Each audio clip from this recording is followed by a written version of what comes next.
All right, what is up, everybody? Welcome back to the Libraries and Weight Rooms podcast. This is the show where we talk about how we can do hard things better through both mental and physical fitness. I'm your host, DJ Ligori, and today we have a very special episode for you because we have officially hit 150 episodes. That's something that I'm very proud of. We've done this episode or this whole podcast 150 weeks in a row when I started it back in August of 2021 as kind of like a little passion project, you could say. And I can say that I've stuck to that word, right? We've released an episode each week for the last 150 weeks, basically. And I think today what I want to do, I have like a special idea kind of what I wanted to do for this 150th episode. And the first thing that I want to do is I first want to thank every single person who has been kind enough to take the time out of their day to speak with me on this show and about so many different topics. Actually, before this episode, I went through and I looked at like all of the past episodes, and we've talked about so many different things, from mental fitness to physical fitness to nutrition, and it's just been incredible to, I think, allow people to kind of share their experiences and share their perspectives, because none of us are right at everything. And a lot of us are wrong with a lot of things, including myself. And it's so cool to kind of see where these people have come from and what their experiences are and what they believe in. And so what I want to do is at the end of the show, I would like to just actually go through all of the people up to date who have been on the Libraries and Weight Rooms podcast. And I just would like to thank them by name. And so I'll be doing that at the end of the show. And before that, what I'd like to do is I want to share exactly why I actually call this podcast the Libraries and Weight Rooms podcast. And I've explained this kind of before a little bit, yet today what I want to do is I'm going to go a little bit deeper into it as to why I actually call it the Libraries and Weight Rooms podcast, because it's a very, very specific thing to who I am. And so the library piece, I think I've mentioned this before, is really about the mental side of life, mental fitness, right? When it comes to us managing our emotions and when it comes to our own mental fitness and how we can basically get through hard things, whether it's stress, anxiety, fear, doubt, uncertainty, right? These emotions that don't necessarily feel that good. How do we get through them using the thing between our ears? The next piece of it is the weight rooms piece, which is obviously the physical element of life. And I'm a firm believer that having a strong body helps you have a strong life. And so what are we doing on a daily basis that's going to get our heart rate up, right? That's going to get us to sweat a little bit, right? That's going to put a little bit of tension on our body in order to allow it to grow. And so then we can do hard things better physically throughout our life. And there's many names that I could have kind of came up with when it comes to kind of like the mind and the body connection. And so you may ask yourself, well, where the hell did I get the idea of libraries and weight rooms? Well, the first thing that I'll focus on is the library piece. So when I was a little kid, I was in, I would say probably second grade, and I was put into extra help classes. And basically what had happened was I was in my class with all of my friends, and a couple teachers came in and they said, Deej, you're going to have your own teacher now. And I didn't really think anything of it. And so they brought me into this separate class with this separate teacher. And I began kind of working with her for the remainder of like my elementary school days. And I remember that night I actually went home and I told my mom, I said, Mom, I have my own teacher now. And my mom obviously knew. She'd been talking to the school and everything.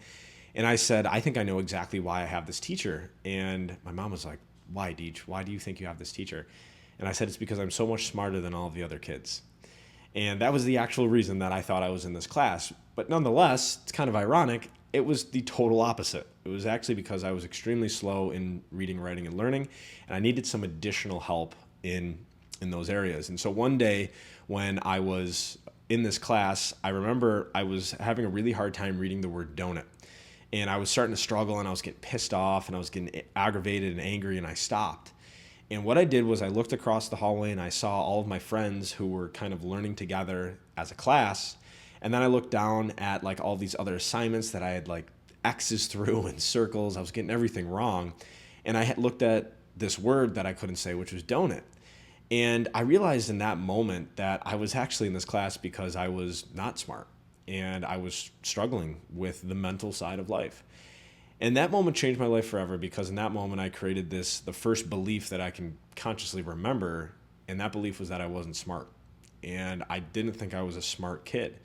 And so basically what I did for the next 20 plus years of my life was I did anything that I could to try and make myself feel smart. I tried to get really good grades, and school became extremely important to me because I thought that was kind of like a validation point for me, right? We're taught as young kids that if we do good in school, we're going to do good in life, right? And I believed that, right? And that's what was taught to me.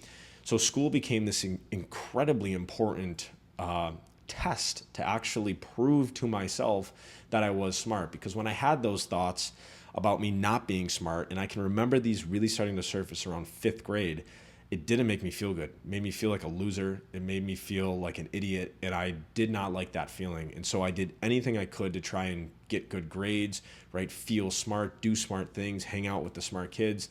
And what I ended up realizing was when I was in the library, and I really started to feel more about this towards the end of high school, really going into college. But when I went into the library, that was where I felt smart. And ultimately on a deeper level, that's actually where I felt good about myself. And so I would go to the library for hours, and sometimes I would go there just to be there. And I started to become fascinated with how good I felt when I was in the library, solely because I associated the library with, this is where the smart people are, right? And if I can associate myself with the smart people and literally just be like in proximity to them, maybe I'll start to get smarter, and maybe I'll start to feel a little bit better about myself. And so that idea became so important to me that I spent a ton of time in the library. And that's why the first part of the name of this podcast is called the Libraries and Weight Rooms Podcast, because of how important the library really is to me. And still to this day, like, I can walk into a library and almost cry. Like, that's how important it is to me, because it makes me feel like I'm moving in the right direction. I'm doing something with my life. I'm actively trying to help people become smarter. And this is the environment that brings all of that together. All right. So that's the first piece to this.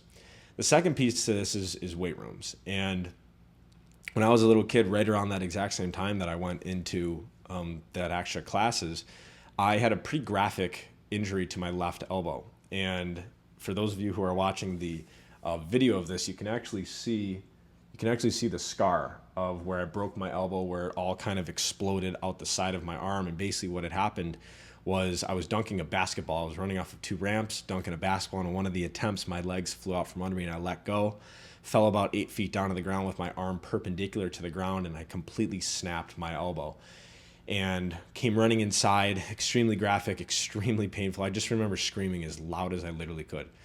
And I was rushed to the hospital, and when we initially got there, they told us that they couldn't operate on kids. So I ended up having to actually take an ambulance to another hospital, and then I was rushed into surgery. And what ended up happening was I basically had like my road to recovery, right? Had a cast, and what they did was I'd broken the bones so badly that in order to kind of get it all together, they had to put 3 very large pins in the corner of my elbow to kind of hold everything together.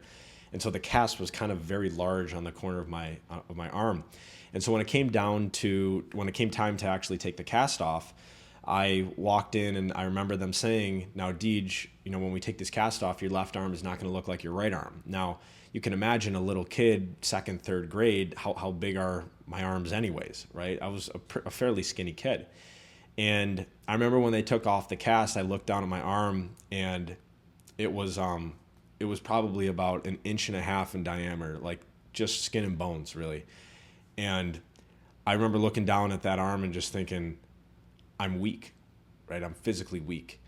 And that was the second belief that I had created in my head. And so I was a 7-8-year-old kid who like wholeheartedly believed, 100% believed, he identified as being weak and dumb. And that's ultimately what I thought I was. And so the same thing as the mental side of life, right? I started on this violent 20+ year journey to start doing anything that I could to make myself feel strong. And I remember, like I said, kind of 5th grade, I started working out by myself in my basement. I had no idea what I was doing, but I literally just said, there's weights down here. I feel like if I just do things until my muscles get sore and get uncomfortable, I feel like I'll eventually get stronger. And so I started to do that, and then I started to basically transfer that into the weight room at school. And I remember going to the weight room as much as I literally could and just wanting to be around the stronger people. And what I started to do is I started to realize that when I was in the weight room, it had the exact same feeling that the library did, yet this one, it was for my body, right? It was where I actually felt strong, and on a deeper level, I felt better about myself. And so what I think ended up happening was, I think the people in my life saw that, and the people in my teammates, they saw that too. And what ended up happening kind of later on down the road is I was an All-American, or I was a Dean's List student in high school. I had AGR honors for athletics and things like that. And then I went to school and I was an academic All-American. I was a captain, and I was defensive player of the year. And like all of these things happened because of those painful moments, right? These challenging things happened to me. I changed my behavior, and then it actually gave me two of the greatest rewards in my life, my mind and my body, which I wouldn't trade for anything in the world. You can feel the emotion with that one. And so that's why I named this podcast the Libraries and Weight Rooms Podcast, right? I named it because those were the two areas of my life that made me feel really fucking good about myself. And so that's why the work that I do today, I like to help people feel smart and strong, because those are the two areas of my life that were painful to me, right? I struggled with in my life. And so that's why this work is very fulfilling to me. And that's why this podcast is very important to me. And that's why, things like discipline, things like consistency, things like mental fitness are extremely valuable to me, because it makes me feel like there's a reason that I'm here. And I didn't mean for this to get that emotional, but I think this maybe shows just how important this work is to me. And so I want to wrap this up so that's basically why this podcast is called that, the Libraries and Weight Rooms Podcast. And part of the keynote talk that I gave, or the presentation that I gave, is I actually go into those two stories on a fairly deeper level, kind of like this. And I bring in some more things in my life that were challenging to me, that have actually helped me, given me positive rewards, given me positive behaviors. And it's basically, we can change the way that we look at hard things. And so that's what that talk is like. And I wanted to kind of share that in this 150th episode, so then people can know, why we call this the Libraries and Weight Rooms Podcast. And so I want to wrap up today's episode, as I mentioned earlier, with thanking all of the people who have been kind enough to share their time with me and actually be on this show. So I want to thank Sarah Salib, Dante Giordano, Tyler Updike, Derek Milgate, Deandra Ligori, Dave Vaccaro III, Jack Anton, Naveed Musa, Leah Ward, Mike Ackley, Andreas Ayesta, Darcy Sowards, Megan Dahl, Zay Mew, Dr. Megan Aristia Chisholm, Sammy Spears, Sarah Torgerson, and Cole Grieshaber. There's many more people who we just haven't even released their episodes yet. I want to say thank you to them in advance, and I'm excited for all of you guys to hear their episode as well. But I just want to say thank you from the bottom of my heart. As you guys can tell, this stuff is really important to me, and I appreciate everybody who was kind enough to come on the show. And I'm extremely grateful for anybody who has decided to hit play and actually listen to this podcast as well. I remember as I was going through Spotify and actually looking at all of the episodes we've done, I remember the first 6 or 7 episodes I did, I just talked into a laptop. I just literally turned a laptop on, downloaded Audacity, and I just talked out loud in my room. And now I actually have a nice little fancy microphone, and we actually have a nice camera.